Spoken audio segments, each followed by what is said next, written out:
इस वीडियो में हम बात करेंगे 1978 की फिल्म गेट आउट योर हैंडकरचिफ्स के बारे में, जो कहानी है राहुल नाम के एक आदमी की जो अपनी पत्नी को डिप्रेशन से बाहर लाने की कोशिश कर रहा है और उसकी कोशिश है उसे स्टीफन नाम के एक आदमी तक ले आई। फ्रांस में रहने वाला राहुल अपनी पत्नी सोलांज के साथ खुश रहने की कोशिश कर रहा था, पर कई महीनों से वो अपनी पत्नी के बर्ताव को लेकर परेशान है।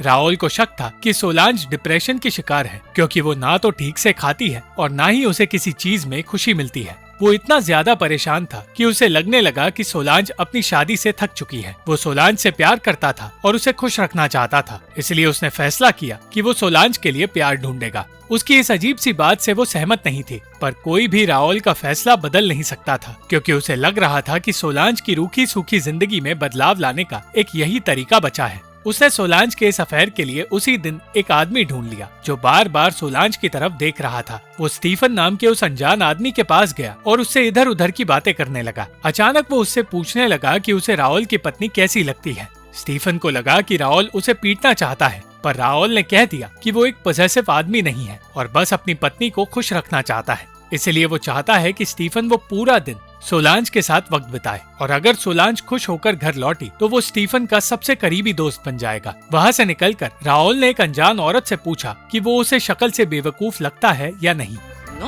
जब उस औरत ने ना कहा तो राहुल ने उसे बता दिया कि वो अभी अभी अपनी पत्नी को किसी और आदमी को सौंप कर आया है। वो उस औरत की सलाह चाहता था, इसलिए उसे सोलांज और स्टीफन की शक्ल दिखाने अंदर ले गया, पर राहुल को देखकर स्टीफन उसे अपने साथ ले गया और ना चाहते हुए भी इस पागलपन में वो औरत फंस गई। स्टीफन जानना चाहता था कि राहुल सच में इस फैसले पर टिका रहना चाहता है या नहीं। उस अनजान औरत को समझ आया कि सोलांज को किसी भी बात में कोई दिलचस्पी नहीं है और उसे एक अजीब सी औरत समझकर स्टीफन वहाँ से जाने लगा, पर सोलांज अचानक रोने लगी। राहुल कहने लगा कि स्टीफन ने सोलांज का दिल तोड़ा है, और फिर उस अनजान औरत ने उन दोनों मर्दों को वहाँ से भगाकर सोलांज को संभालने की कोशिश की। इस पूरे सर्कस की वजह से स्टीफन खाना तक नहीं खा पाया और राहुल से बहस करने लगा। वो ये समझ नहीं पाया कि आखिर सोलांज इतना रो क्यों रही है, और इस बारे में बातें करते हुए राहुल और स्टीफन की दोस्ती हो गई। राहुल ने बताया कि पिछले 6 महीनों से सोलांज ऐसे ही अजीब सा बर्ताव कर रही है। डॉक्टर्स का कहना था कि सोलांज को कुछ नहीं हुआ है, पर राहुल उनकी बात से सहमत नहीं था। अपने काम के बारे में बताने के बाद राहुल स्टीफन को अपने घर ले गया, जहां जाने पर स्टीफन को पता चला कि राहुल सोलांज से इतना ज्यादा प्यार करता है कि वो सोलांज की हर मांग पूरी करना चाहता है। वो सोलांज के प्यार में पागल था और इस बात को लेकर भी परेशान था कि सोलांज माँ नहीं बन सकती। तभी वहाँ सोलांज आ गई और स्टीफन अपने घर लौटने के लिए निकलने लगा, पर अचानक सोलांज को कुछ हुआ और वो किचन में बेहोश हो गई। स्टीफन की मदद से सोलांज को उसके कमरे में ले जाने के बाद राहुल डॉक्टर को ढूंढने निकला, पर जब डॉक्टर वहाँ आया तो उसे पता चला कि सोलांज बिल्कुल ठीक है। सोलांज की वजह से राहुल फिर से डॉक्टर की नजर में पागल साबित हुआ और इसलिए वो उससे नाराज हो गया। गुस्से में राहुल ने स्टीफन को घर से निकाल दिया, पर कुछ दिन बाद वो सोलांज के साथ उस शहर में गया जहाँ स्टीफन रहता है। स्टीफन राहुल को देखकर बिल्कुल खुश नहीं था, पर उससे माफी मांगकर राहुल गिड़गिड़ाने लगा। वो कहने लगा कि सोलांज की हालत बदतर होती जा रही है, इसलिए वो स्टीफन की मदद चाहता है। वो चाहता था कि स्टीफन सोलांज के साथ अफेयर शुरू करे ताकि सोलांज माँ बन पाए। पहले तो स्टीफन ने उसकी इस अजीब सी बात सुनने से इनकार किया, पर फिर राहुल की परेशानी समझकर वो मान गया। जल्द ही स्टीफन और सोलांज का अफेयर शुरू हुआ और राहुल को लगने लगा कि अब उसे वो खुशी मिल जाएगी जिसकी उसे तलाश है। यही बात उसने बार में काम कर रही एक औरत मार्था से कही। मार्था और राहुल एक दूसरे से बहुत देर तक बातें करते रहे, पर अचानक स्टीफन ने वहाँ आकर बताया कि सोलांज को फिर से दौरा पड़ा है। बिना वक्त गवाए राहुल उसके साथ डॉक्टर को ढूंढने गया, जिसके बाद सोलांज को नींद की दवा देकर उस डॉक्टर ने कहा कि सोलांज अगले दिन नींद से जागेगी। पूरे दिन स्टीफन और राहुल ने एक दूसरे से बातें करते हुए वक्त बिताया, और जब वो वापस होटल में लौट कर आए तो राहुल फिर से सोलांज की खूबसूरती की बातें करने लगा। उस दिन के बाद हफ्ते के 4 दिन सोलांज राहुल के साथ बिताने लगी और बाकी के 3 दिन वो स्टीफन के साथ उसके घर पर रहने लगी, पर इस सब से उसकी तबीयत पर कोई फर्क नहीं पड़ा और एक दिन स्टीफन ने राहुल को अपने पास बुला लिया। सोलांज में कोई भी बदलाव नहीं आया था और स्टीफन की हर कोशिश नाकामयाब साबित हो रही थी। स्टीफन ने बताया कि वो अपनी पसंद की फिल्में और म्यूजिक सोलांज को सौंप चुका है, पर उनमें से किसी में सोलांज को कोई दिलचस्पी नहीं। वो सिर्फ घर के काम करती रहती है और पूरा दिन चुप रहती है। उसे समझना दोनों मर्दों के लिए मुश्किल साबित हो रहा था। एक दिन ट्रेन में सफर करते हुए अचानक फिर से सोलांज की तबीयत बिगड़ने लगी और उसे हॉस्पिटल में भर्ती करना पड़ गया।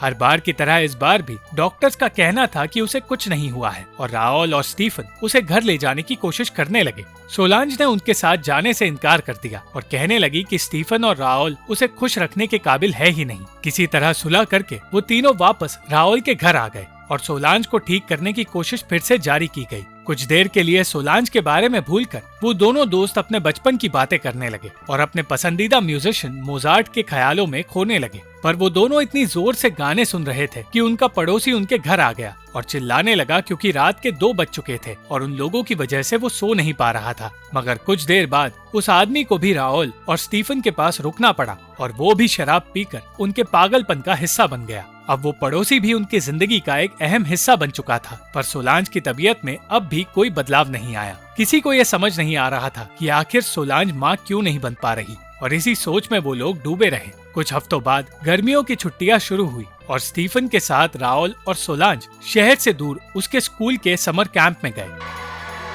उस समर कैंप में सोलांज ने क्रिस्टियन नाम के एक लड़के को देखा जिसे दूसरे बच्चे परेशान कर रहे थे। सोलांज क्रिस्टियन की मदद करना चाहती थी पर स्टीफन ने उसे रोक दिया क्योंकि क्रिस्टियन उन बच्चों से अलग था। क्रिस्टियन एक जीनियस था जिससे दूसरे बच्चे जलते हैं। सोलांज उसे उन बच्चों से दूर ले आई और वो तीनों क्रिस्टियन से बातें करने लगे। उन्हें समझ आया कि क्रिस्टियन की सोच उन लोगों से भी ज्यादा मैच्योर्ड है और इसलिए उसे ना तो अपने माता पिता के साथ रहना पसंद है और ना ही किसी और के साथ। क्रिस्टियन ने स्टीफन और राओल का एक टेस्ट लिया और ये सब कुछ देखकर पहली बार सोलांज हंसने लगी। राओल और स्टीफन को लगा कि सोलांज उन दोनों में से किसी की वजह से ठीक हो रही है, पर ऐसा कुछ नहीं था। देर रात क्रिस्टियन को फिर से परेशान किया जाने लगा और ये बात सोलांज को अच्छी नहीं लगी। वो क्रिस्टियन को लेकर प्रोटेक्टिव होने लगी, पर ये बात राओल और स्टीफन अब तक समझ नहीं पाए। एक दिन क्रिस्टियन अकेला जंगल की ओर चला गया और हर कोई उसे ढूंढने की कोशिश करने लगा। जब वो सोलांज को मिला तो उसने फैसला कर लिया कि वो क्रिस्टियन को अपने पास रखेगी ताकि कोई भी उसे परेशान न करे। देखते ही देखते क्रिस्टियन सोलांज को पसंद करने लगा और उसके करीब आने की कोशिश करने लगा। सोलांज को उसकी ये हरकत अच्छी नहीं लगी, पर क्रिस्टियन कहने लगा कि सोलांज ने खुद उसे अपने पास बुलाया था। सोलांज ने उसे कमरे से निकाल दिया, पर जब क्रिस्टियन उसे बुरा भला कहने लगा तो सोलांज ये सह नहीं पाई। रोते हुए क्रिस्टियन को वो वापस अपने कमरे में ले आई और क्रिस्टियन उससे माफी मांगने लगा। पर फिर जब क्रिस्टियन कहने लगा कि 10 दिन बाद वो घर लौट जाएगा और वो सोलांज से कभी नहीं मिल पाएगा, तब अचानक सोलांज का मन बदला और क्रिस्टियन के 14 साल के लड़के होने के बावजूद सोलांज ने उसके साथ अफेयर शुरू किया। उन दोनों की ये सारी बातें स्टीफन और राओल ने सुन ली, पर उन्होंने कुछ नहीं कहा। जल्द ही सबके घर लौटने का वक्त आया, पर क्रिस्टियन अपने माता पिता के पास नहीं जाना चाहता था। वो कहने लगा कि वो सोलांज के साथ रहना चाहता है और सोलांज ने भी कह दिया कि उसे ठीक होने के लिए क्रिस्टियन की जरूरत है। उन दोनों की जिद पूरी करते हुए राओल क्रिस्टियन के माता पिता के पास गया। वो कहने लगा कि कुछ दिनों के लिए वो क्रिस्टियन को अपने साथ ले जा रहा है, पर उन्होंने क्रिस्टियन को उनके पास भेजने से इनकार कर दिया।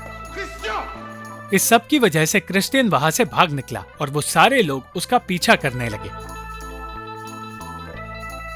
सोलांज के अलावा कोई भी उस तक पहुंच नहीं पाया और राओल और स्टीफन को सोलांज के बिना ही घर लौटना पड़ा। 2 दिन गुजर गए, पर सोलांज और क्रिस्टियन की कोई खबर नहीं मिली और फिर एक दिन सोलांज उन्हें एक हॉस्पिटल में मिली और उसने बताया कि क्रिस्टियन के माता पिता उसे अपने साथ ले गए, जिसके बाद उसकी तबीयत फिर से बिगड़ गई। उसे ठीक करने की कोशिश में राओल का पड़ोसी क्रिस्टियन के घर पहुंच गया। वो गवर्नमेंट का आदमी बनकर क्रिस्टियन की माँ से उसके बारे में पूछताछ करने लगा और उसे पता चला कि उन्होंने क्रिस्टियन को पहाड़ों के बीच किसी बोर्डिंग स्कूल में भेज दिया है और उस स्कूल का पता मिलते ही सोलांज क्रिस्टियन को लेने वहाँ पहुँच गई।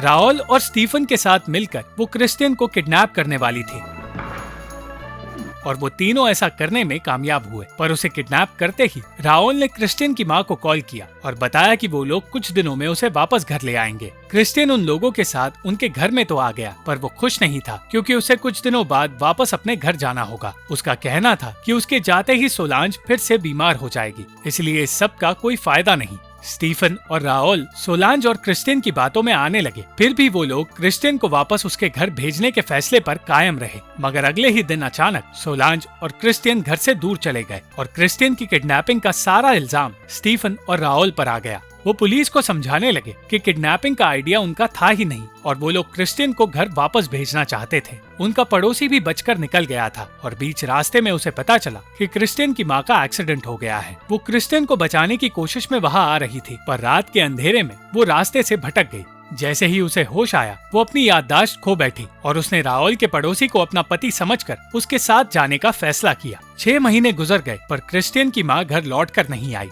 क्रिस्टियन अपने घर लौट आया और सोलांज उस घर में एक मेड बनकर जीने लगी। क्रिस्टियन ने एक दिन अपने पिता को बताया कि सोलांज प्रेग्नेंट है और क्रिस्टियन और सोलांज के इस भद्दे रिश्ते के बारे में जानने के बावजूद क्रिस्टियन के पिता ने कुछ नहीं कहा। स्टीफन और राहुल 6 महीनों की सजा काटकर जेल से बाहर निकले और आखिरकार उन दोनों ने सोलांज नाम की उस पागल औरत को हमेशा के लिए छोड़ने का फैसला कर लिया। सोलांज अब क्रिस्टियन के घर की मालकिन बन चुकी थी और उसे उसकी ये नई जिंदगी जीते देख राहुल और स्टीफन को एहसास हुआ कि सोलांज को उसके नकली डिप्रेशन से बाहर लाने की कोशिश में वो दोनों खुद की जिंदगी बर्बाद कर बैठे। Thank you for watching this video. अगर आपको ये वीडियो पसंद आई तो इस वीडियो को लाइक, शेयर और इस वीडियो पर कमेंट जरूर करें और इस चैनल को सब्सक्राइब करना मत भूलना।